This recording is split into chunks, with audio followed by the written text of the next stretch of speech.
Two great mysteries dominate our lives, love and money.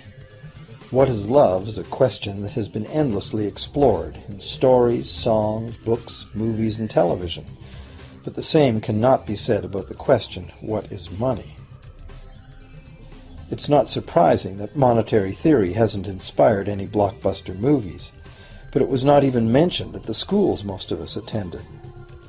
For most of us, the question, where does money come from, brings to mind a picture of the mint, printing bills and stamping coins. Money, most of us believe, is created by the government. It's true, but only to a point. Those metal and paper symbols of value we usually think of as money are indeed produced by an agency of the federal government called the Mint. But the vast majority of money is not created by the Mint. It is created in huge amounts every day by private corporations known as banks. Most of us believe that banks lend out money that has been entrusted to them by depositors. Easy to picture, but not the truth. In fact, banks create the money they loan, not from the bank's own earnings, not from the money deposited, but directly from the borrower's promise to repay. The borrower's signature on the loan papers is an obligation to pay the bank the amount of the loan plus interest, or lose the house, the car, whatever asset was pledged as collateral. That's a big commitment from the borrower. What does the same signature require of the bank? The bank gets to conjure into existence the amount of the loan and just write it into the borrower's account. Sound far-fetched? Surely that can't be true. But it is.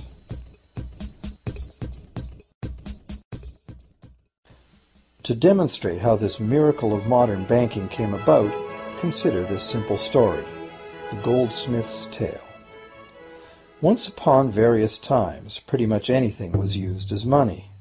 It just had to be portable, and enough people had to have faith that it could later be exchanged for things of real value, like food, clothing, and shelter. Shells, cocoa beans, pretty stones, even feathers have been used as money. Gold and silver were attractive, soft, and easy to work with, so some cultures became expert with these metals. Goldsmiths made trade much easier by casting coins, standardized units of these metals whose weight and purity was certified. Well, to protect his gold, the goldsmith needed a vault, and soon his fellow townsmen were knocking on his door, wanting to rent space to safeguard their own coins and valuables. Before long, the goldsmith was renting every shelf in the vault and earning a small income from his vault rental business. Years went by, and the goldsmith made an astute observation. Depositors rarely came in to remove their actual physical gold, and they never all came in at once. That was because the claim checks the goldsmith had written as receipts for the gold were being traded in the marketplace as if they were the gold itself. This paper money was far more convenient than heavy coins, and amounts could simply be written instead of laboriously counted one by one for each transaction. Meanwhile, the goldsmith had another business. He lent out his gold, charging interest. Well, as convenient claim check money came into acceptance, borrowers began asking for their loans in the form of these claim checks instead of the actual metal. As industry expanded, more and more people asked the goldsmith for loans. This gave the goldsmith an even better idea. He knew that very few of his depositors ever removed their actual gold, so the goldsmith figured he could easily get away with lending out claim checks against his depositors' gold, in addition to his own. As long as the loans were repaid, his depositors would be none the wiser and no worse off, and the goldsmith, now more banker than artisan, would make a far greater profit than he could by lending only his own gold. For years, the goldsmith secretly enjoyed a good income from the interest earned on everybody else's deposits.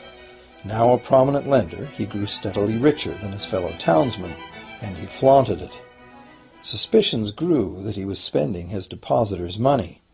His depositors got together and threatened withdrawal of their gold if the goldsmith didn't come clean about his newfound wealth. Contrary to what one might expect, this did not turn out to be a disaster for the goldsmith. Despite the duplicity inherent in his scheme, his idea did work. The depositors had not lost anything. Their gold was all safe in the goldsmith's vault. Well, rather than taking back their gold, the depositors demanded that the goldsmith, now their banker, cut them in by paying them a share of the interest. And that was the beginning of banking. The banker paid a low interest rate on deposits of other people's money that he then loaned out at a higher interest. The difference covered the bank's cost of operation and its profit. The logic of this system was simple, and it seemed like a reasonable way to satisfy the demand for credit. However, this is not the way banking works today. Our goldsmith banker was not content with the income remaining after sharing the interest earnings with his depositors, and the demand for credit was growing fast as Europeans spread out across the world. But his loans were limited by the amount of gold his depositors had in his vault. That's when he got an even bolder idea. Since no one but himself knew what was actually in his vaults, he could lend out claim checks on gold that wasn't even there. As long as all the claim check holders didn't come to the vault at the same time and demand real gold, how would anyone find out? This new scheme worked very well, and the banker became enormously wealthy on the interest paid on gold that did not exist. The idea that the banker would just create money out of nothing was too outrageous to believe, so for a long time the thought did not occur to people. But the power to just invent money went to the banker's head, as you can well imagine. In time, the magnitude of the banker's loans and his ostentatious wealth did trigger suspicions once again. Some borrowers started to demand real gold instead of paper representations. Rumors spread. Suddenly, several wealthy depositors showed up to remove their gold. The game was up. A sea of claim check holders flooded the street outside the closed doors of the bank. Alas, the banker did not have enough gold and silver to redeem all the paper he had put into their hands. This is called a run on the bank, and it is what every banker dreads. This phenomenon of a run on the bank ruined individual banks and, not surprisingly, damaged public confidence in all bankers.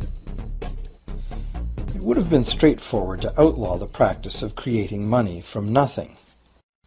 But the large volumes of credit the bankers were offering had become essential to the success of European commercial expansion, so instead the practice was legalized and regulated.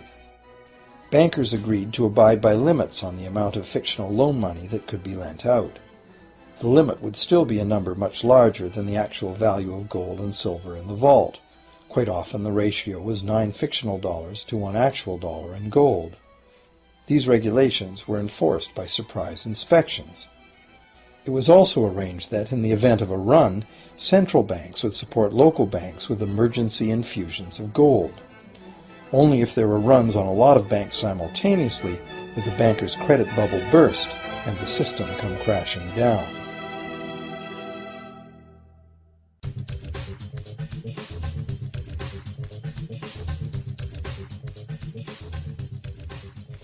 Over the years, the fractional reserve system and its integrated network of banks backed by a central bank has become the dominant money system of the world.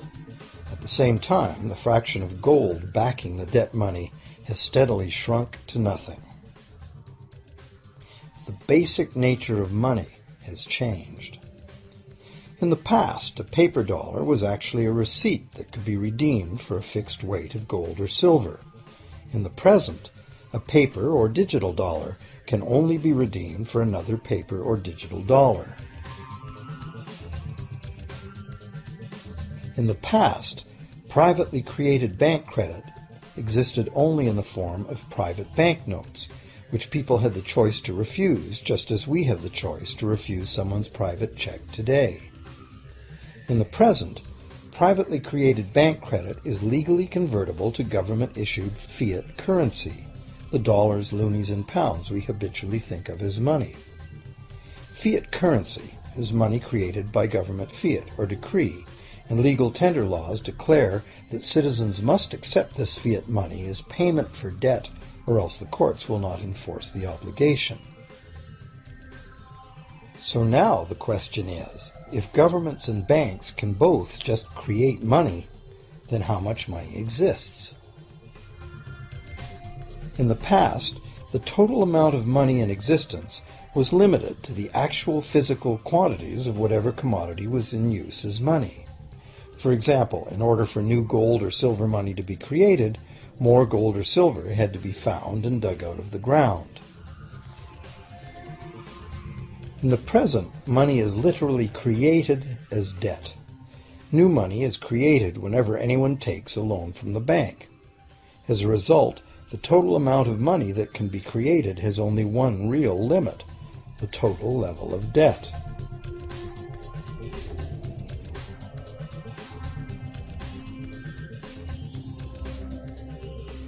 Governments place an additional statutory limit on the creation of new money by enforcing rules known as fractional reserve requirements.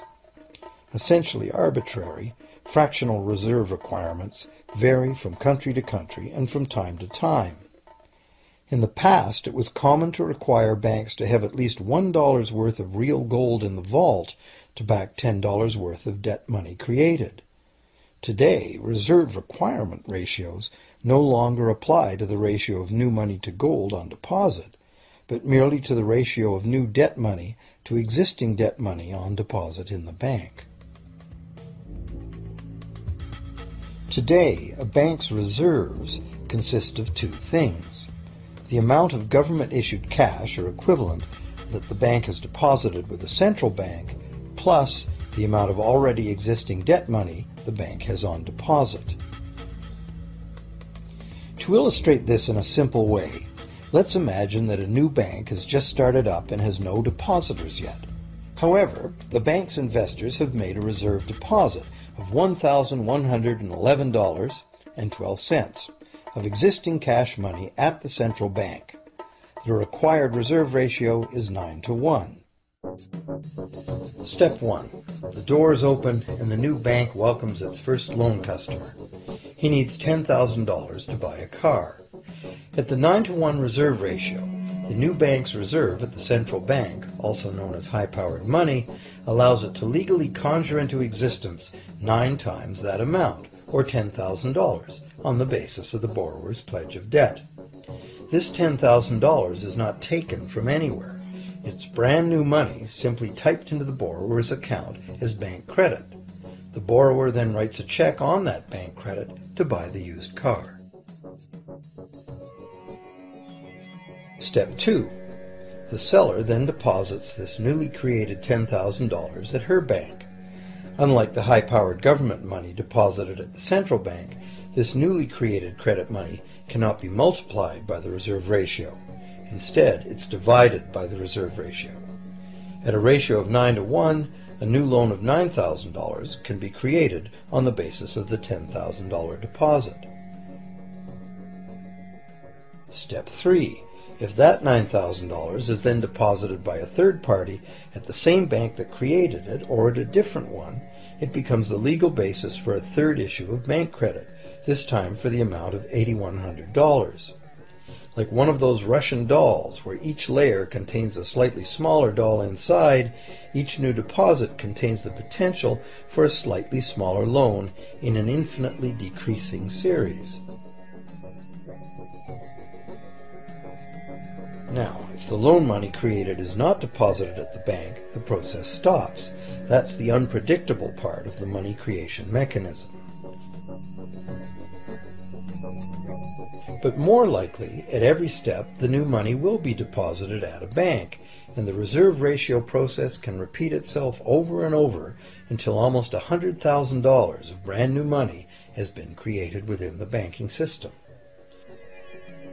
All of this new money has been created entirely from debt, and the whole process has been legally authorized by the initial reserve deposit of just $1,111.12, which is still sitting untouched at the central bank.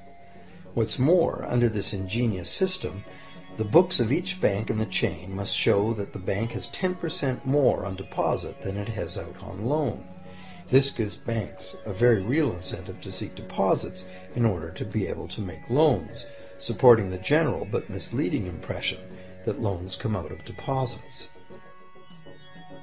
Now, unless all the successive loans are deposited at the same bank, It cannot be said that any one bank got to multiply its initial high-powered money reserve almost 90 times by issuing bank credit out of nothing. However, the banking system is a closed loop. Bank credit created at one bank becomes a deposit in another, and vice versa. In a theoretical world of perfectly equal exchanges, the ultimate effect would be exactly the same as if the whole process took place within one bank.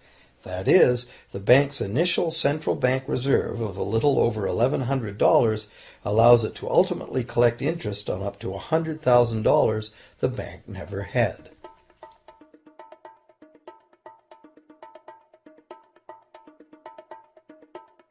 If that sounds ridiculous, try this.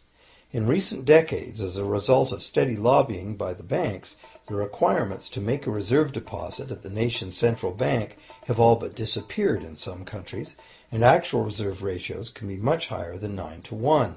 For some types of accounts, 20-to-1 and 30-to-1 ratios are common.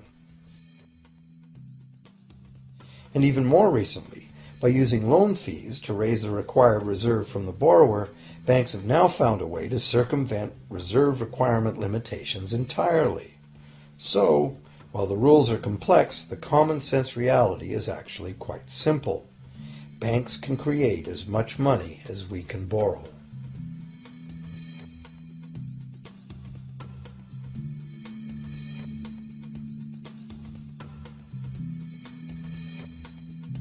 Despite the endlessly presented mint footage, government-created money typically accounts for less than 5% of the money in circulation.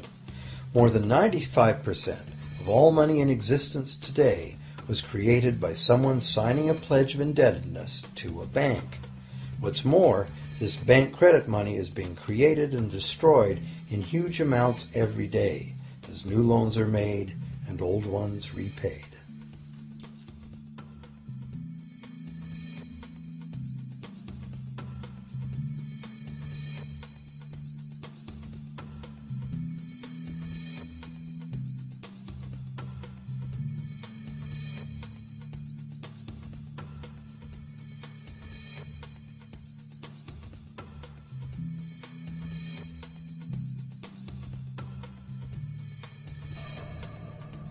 Banks can only practice this money system with the active cooperation of government. First, governments pass legal tender laws to make us use the national fiat currency. Secondly, governments allow private bank credit to be paid out in this government currency. Thirdly, government courts enforce debts. And lastly, governments pass regulations to protect the money system's functionality and credibility with the public, while doing nothing to inform the public about where money really comes from. The simple truth is that when we sign on the dotted line for a so-called loan or mortgage, our signed pledge of payment, backed by the assets we pledge to forfeit should we fail to pay, is the only thing of real value involved in the transaction.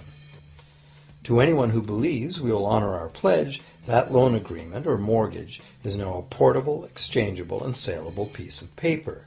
It's an IOU. It represents value and is therefore a form of money. This money the borrower exchanges for the bank's so-called loan. Now, a loan in the real world means that the lender must have something to lend. If you need a hammer, my loaning you a promise to provide a hammer I don't have won't be of much help. But in the artificial world of money, a bank's promise to pay money it doesn't have is allowed to be passed off as money, and we accept it as such.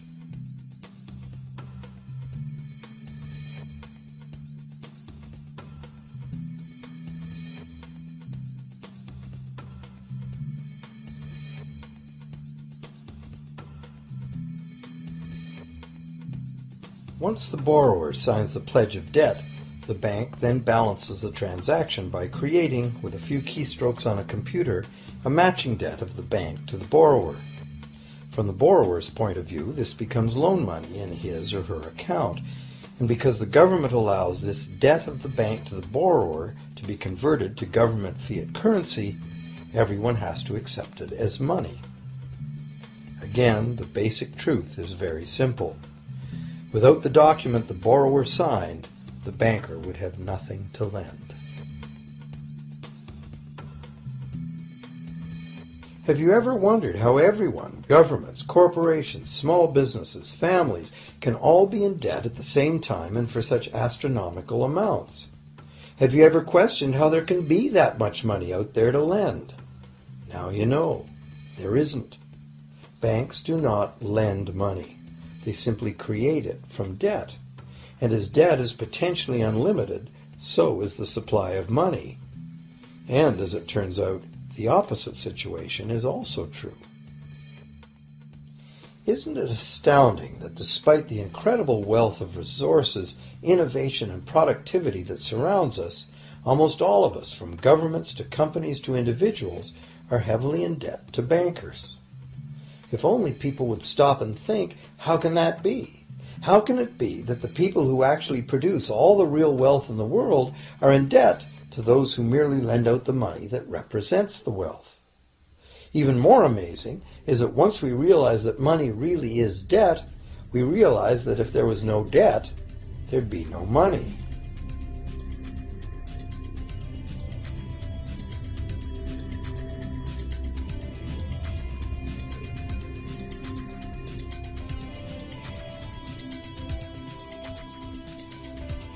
If this is news to you, you are not alone.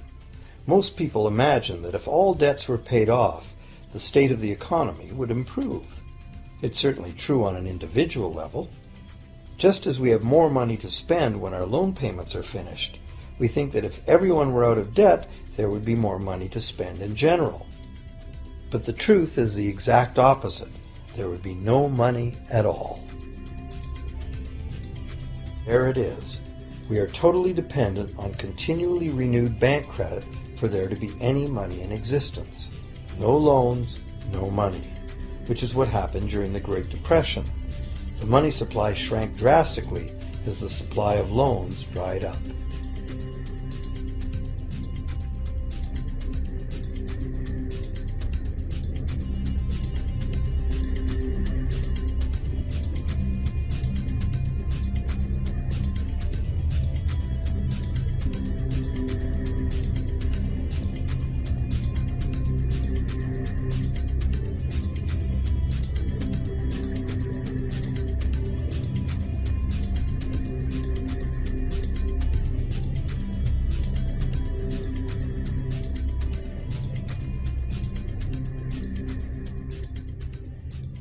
And that's not all.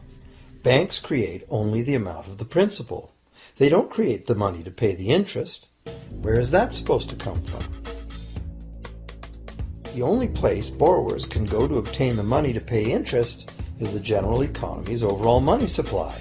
But almost all that overall money supply has been created exactly the same way, as bank credit that has to be paid back with more than was created.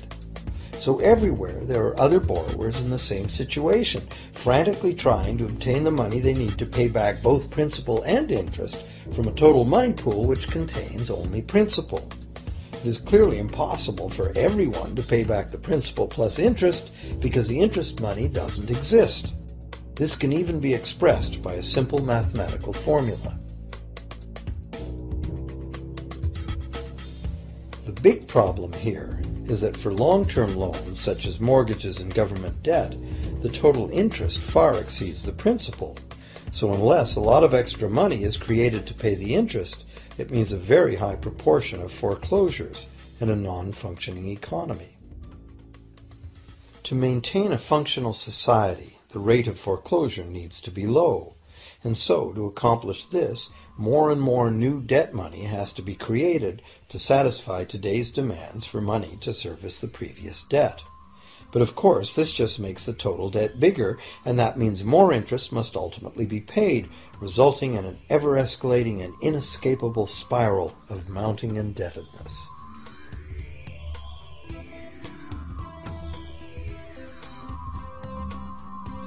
It is only the time lag between money's creation as new loans and its repayment that keeps the overall shortage of money from catching up and bankrupting the entire system.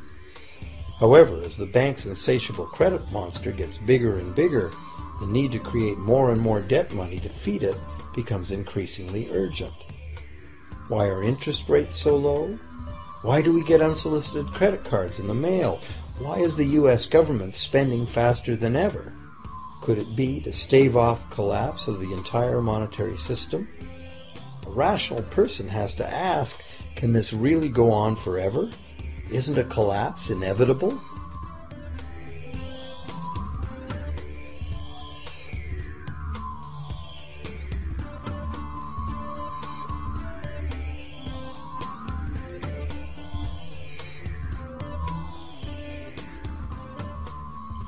Money facilitates production and trade. As the money supply increases, money just becomes increasingly worthless unless the volume of production and trade in the real world grows by the same amount. Add to this the realization that when we hear that the economy is growing at 3% per year, it sounds like a constant rate, but it's not. This year's 3% represents more real goods and services than last year's 3% because it's 3% of the new total. Instead of a straight line, as is naturally visualized from the words, it is really an exponential curve getting steeper and steeper. The problem, of course, is that perpetual growth of the real economy requires perpetually escalating use of real-world resources and energy. More and more stuff has to go from natural resource to garbage every year, forever, just to keep this system from collapsing.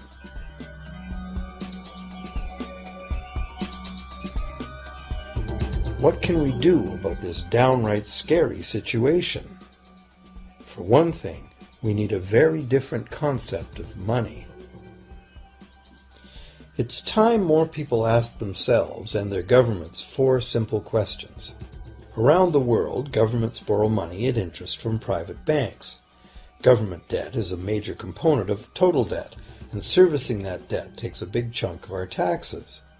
Now we know that banks simply create the money they lend, and that governments have given them permission to do this. So the first question is, why do governments choose to borrow money from private banks at interest when government could create all the interest-free money it needs itself?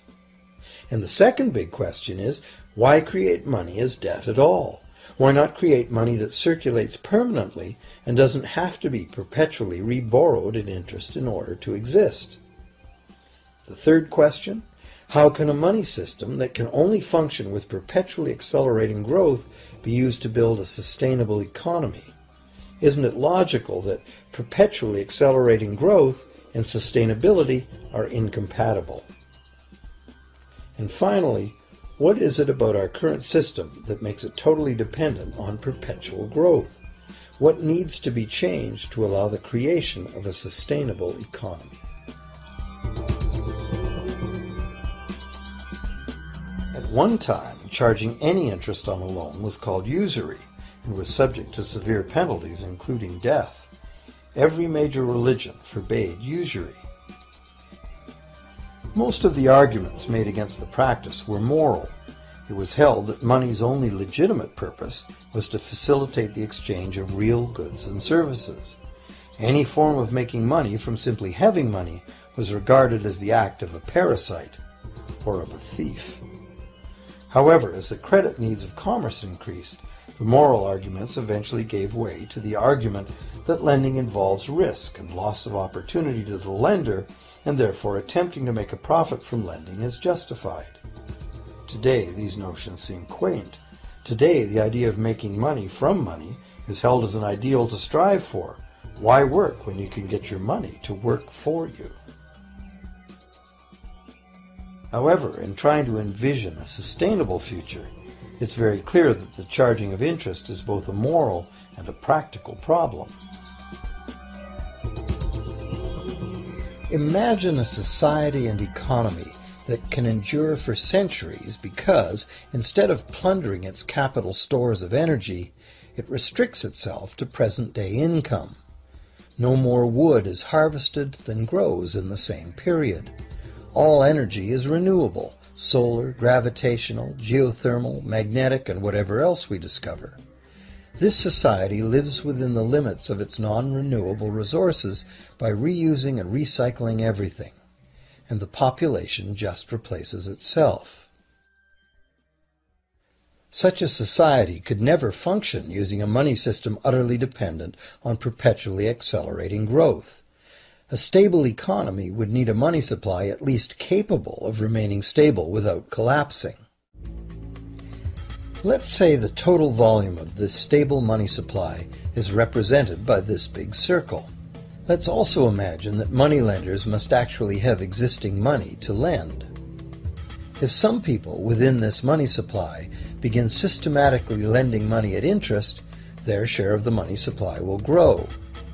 If they continually reloan at interest all the money that gets paid back, what's the inevitable result? Whether it's gold, fiat, or debt money doesn't matter. The moneylenders will end up with all the money. And after the foreclosures and bankruptcies are all filed, they'll get all the real property too. Only if the proceeds of lending at interest were evenly distributed among the population would this central problem be solved. Heavy taxation of bank profits might accomplish this goal, but then why would banks want to be in business?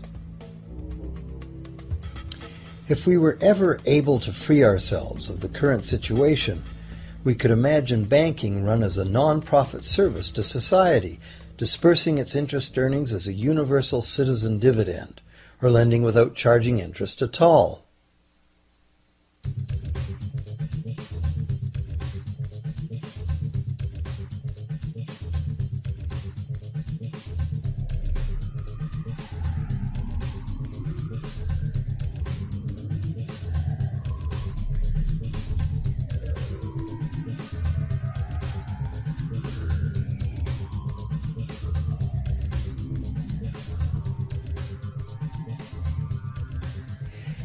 If it is the fundamental nature of the system that causes the problems, tinkering with the system cannot ever solve those problems. The system itself must be replaced. Many monetary critics call for a return to gold-based money, claiming that gold has a long history of reliability. They ignore the many scams that can be played with gold, shaving coins, debasing the metal, cornering the market, all of which were abundantly practiced in ancient Rome and contributed to its fall. Some advocate silver, it being more abundant than gold and therefore more difficult to corner. Many question the need to bring back precious metals at all. No one wants to go back to carrying heavy sacks of coins to go shopping. It's a certainty that paper, digital, plastic, or more likely biometric ID money would be the real medium of trade, with the same potential for creating unlimited debt money we have now. Beyond that, if gold again became the sole legal basis of money, those who have no gold would suddenly have no money. Other monetary reform advocates have concluded that greed and dishonesty are the main problems, and that there may be better ways to create an honest and equitable money system than returning to silver or gold. Inventive minds have proposed a variety of alternate ways to create money.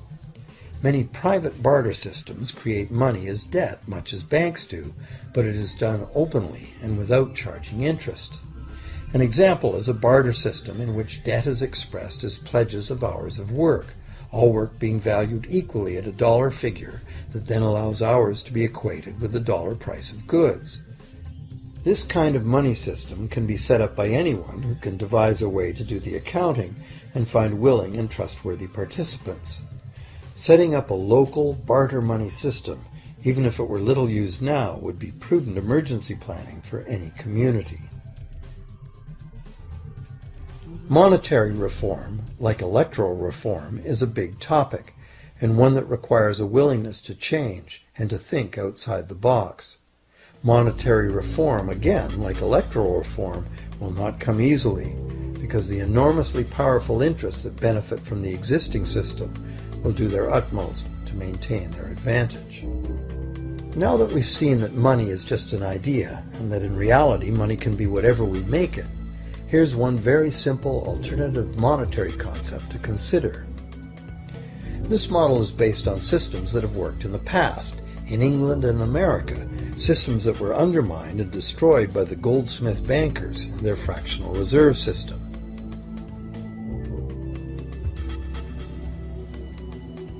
To create an economy based on permanent interest-free money, money could simply be created and spent into the economy by the government, preferably on long-lasting infrastructure that facilitates the economy, such as roads, railroads, bridges, harbors, and public markets.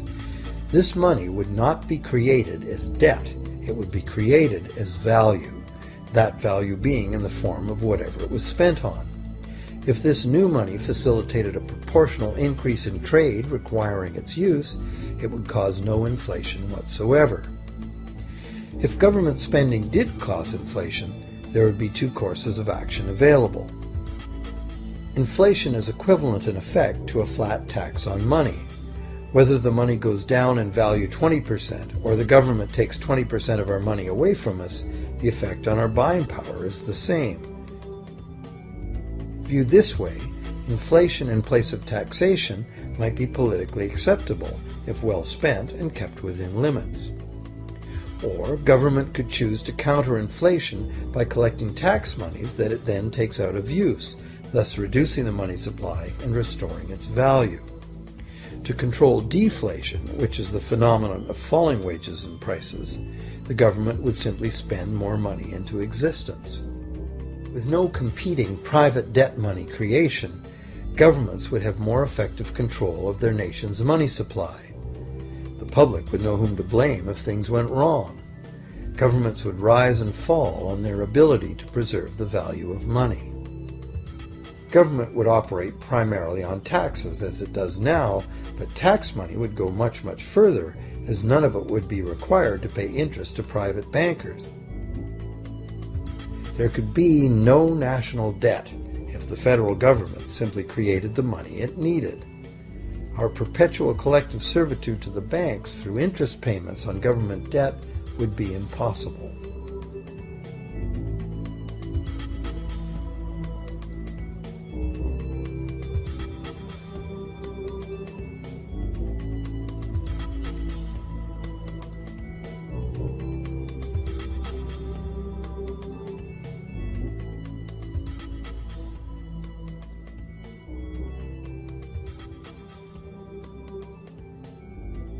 What we have been taught to believe as democracy and freedom has become in reality an ingenious and invisible form of economic dictatorship. As long as our entire society remains utterly dependent on bank credit for its supply of money, bankers will be in the position to make the decisions on who gets the money they need and who doesn't.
Few people are aware today that the history of the United States since the Revolution in 1776 has been, in large part, the story of an epic struggle to get free and stay free of control by the European international banks.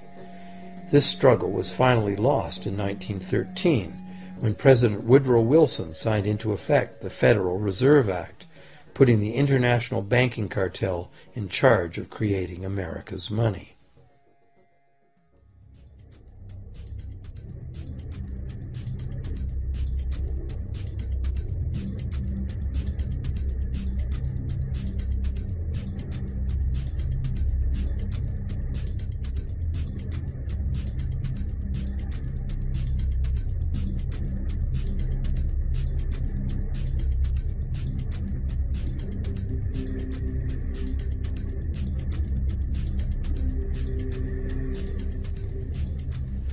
The power of this system is deeply ingrained.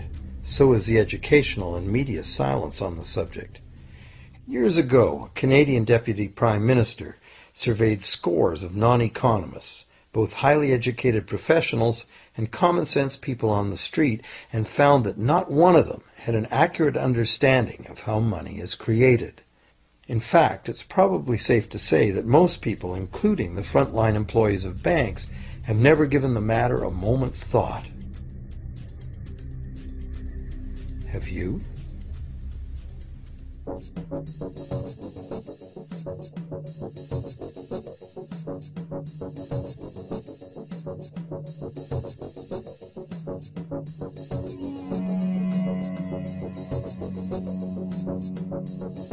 The modern money as debt system was born a little over 300 years ago, when the first Bank of England was set up with a royal charter for fractional lending of gold receipts at a modest ratio of 2 to 1. That modest ratio was just the proverbial foot in the door. The system is now worldwide, creates virtually unlimited amounts of money out of thin air, and has almost everyone on the planet chained to a perpetually growing debt that can never be paid off.